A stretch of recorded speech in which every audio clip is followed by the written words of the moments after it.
किसान फिर से वार्ता करने को तैयार हुए हैं।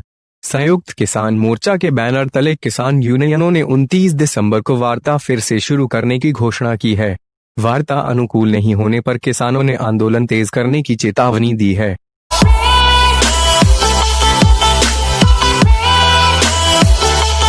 किसान फिर से वार्ता करने को तैयार हुए हैं।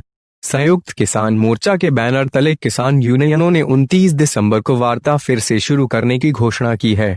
किसानों के प्रदर्शन का 1 महीना से ज्यादा वक्त हो चुका है और सरकार की तरफ से बातचीत से हल निकालने का प्रयास अब तक विफल रहा है।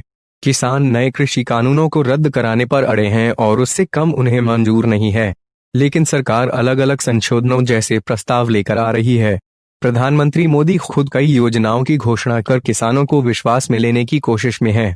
सरकार की नीति है कि वह नए कृषि कानूनों को हटाना भी नहीं चाहती और किसानों को मनाना भी चाहती है। किसान भी करीब करीब इसी राह पर चल रहे हैं।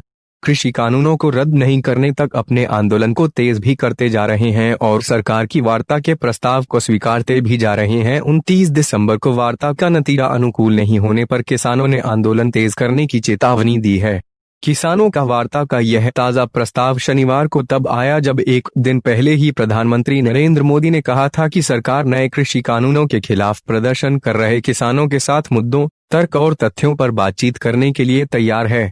किसानों को संबोधित करते हुए पीएम मोदी ने कहा, किसानों को फसल बेचने के लिए बाजार मिलना चाहिए।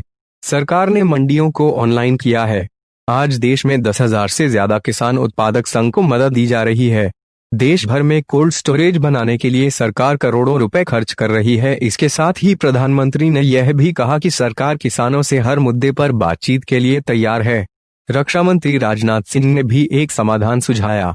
उन्होंने दिल्ली के द्वारका में आयोजित कार्यक्रम में आंदोलनकारी किसानों से कहा कि नए कृषि कानूनों को 1 साल के लिए लागू होने दें। अगर ये किसानों के लिए फायदेमंद नहीं होते हैं तो हम इनमें संशोधन के लिए तैयार हैं। गृह मंत्री अमित शाह ने भी इन कानूनों को किसानों के हक में बताया। संयुक्त किसान मोर्चा के बैनर तले किसान यूनियनों ने बातचीत के लिए सरकार की पेशकश पर विचार विमर्श के बाद शनिवार को सिंघू सीमा पर प्रेस से कहा कि प्रदर्शन को 1 माह हो चुका है। सरकार के साथ वार्ता मंगलवार सुबह 11 बजे होगी।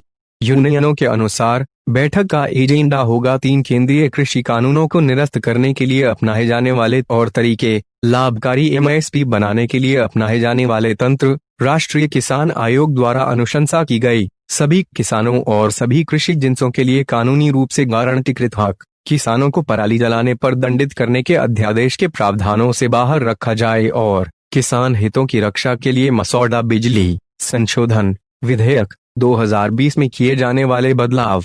बता दें कि कृषि मंत्रालय के संयुक्त सचिव विवेक अग्रवाल की ओर से 24 दिसंबर को किसानों को पत्र भेजा गया था और आंदोलनकारी किसानों से अगले दौर की बातचीत के लिए तारीख और वक्त तय करने का अनुरोध किया गया था।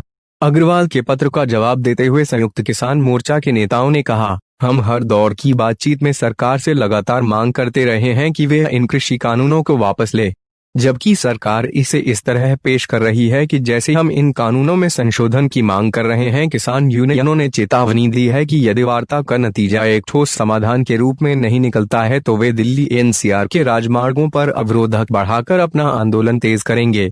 बीकेयू, उग्राहन और किसान मजदूर संघर्ष समिति केएमआईसी से जुड़े लगभग 30,000 लोग बरनाला, लुधियाना, संगरूर, पटियाला और गुरदासपुर से दिल्ली की ओर आ रहे हैं।